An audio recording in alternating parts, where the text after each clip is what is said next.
Nagbaboy-aboy,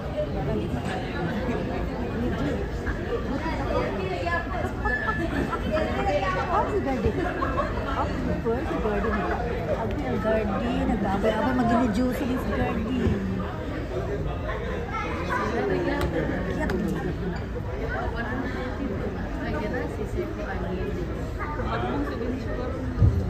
May butag tanan, no? This is a very important occasion, and we are proud to say that that cooperative has been, very successful.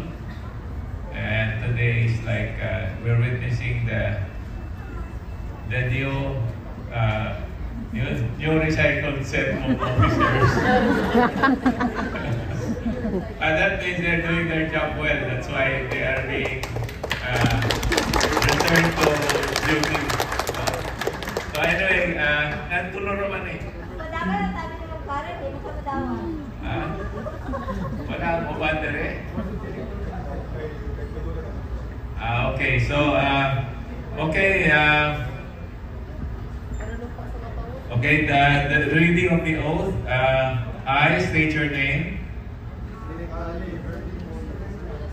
Do solemnly pledge to uphold the goals, the mission, and the objectives of the Parasat Employees Cooperative. I pledge to perform my duties to the best of my abilities in the service. I also pledge to work in a concerted effort with the other board members to implement the bylaws of the cooperative towards achieving its goals, the mission, and the objectives of this cooperative. So help me God. Congratulations.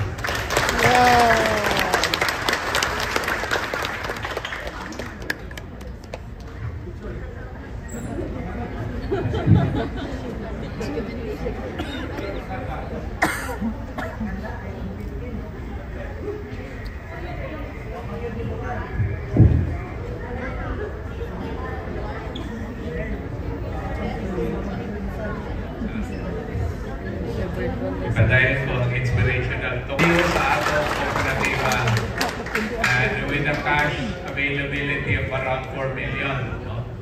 So that really is something we can be proud of, and it is really because of you guys. No? You have made it happen. No? Kami lang nag-initiate, but I'm really proud to say that you made this happen. You have been able to manage yourselves, and fiscalize yourself so that this cooperative can grow.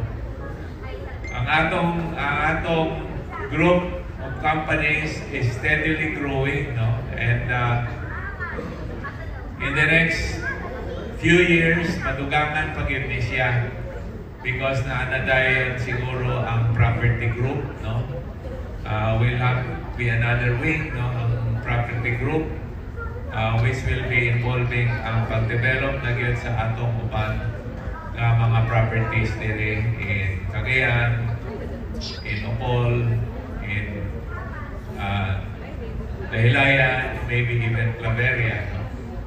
So also, of course, we have not counted Davao yet. This is also going to be a major investment for our group, and we expect that our cooperative will really have branches na siguro, because we're growing beyond our borders, and the family is very proud that we have a very good team. All of you are, I guess, are doing your best, no? To ensure not only your future, but to ensure the future of the business, and that's why we would like, in behalf of the family, we'd like to thank all of you, for making this happen, and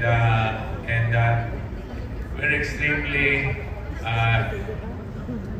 proud, that this has grown, and that it's just a good example of good governance among all of you, and I hope this will continue. I'm also happy that the officers or the leadership of the cooperative has been really diligent in ensuring the continued growth of the Para-San Cooperative. And we're looking forward to maybe targeting in the next 5 years basin 50 million na ng inyo siguro. Medyo value.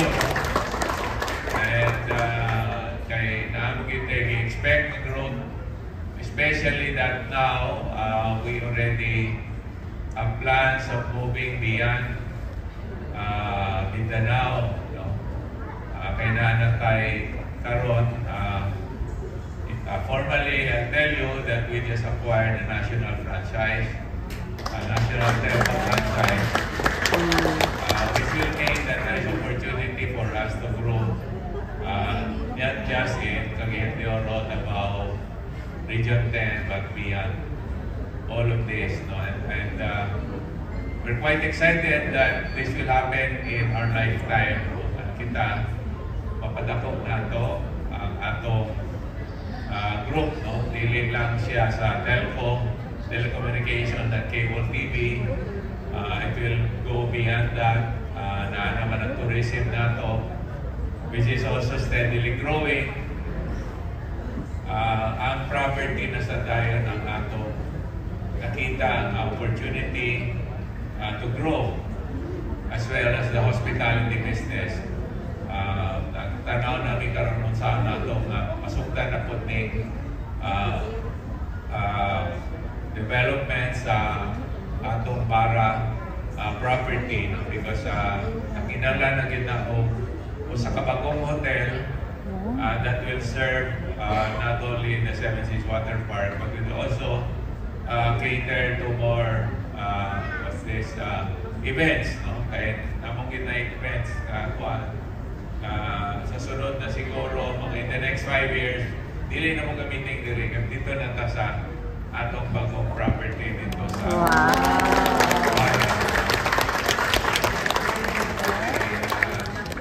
that's what, our mission is really to grow ourselves, because we're very confident that we have all of you.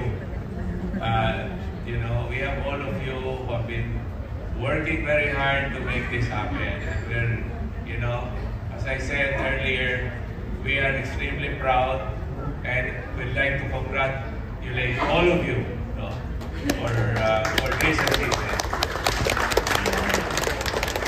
Thank you. Thank you so much.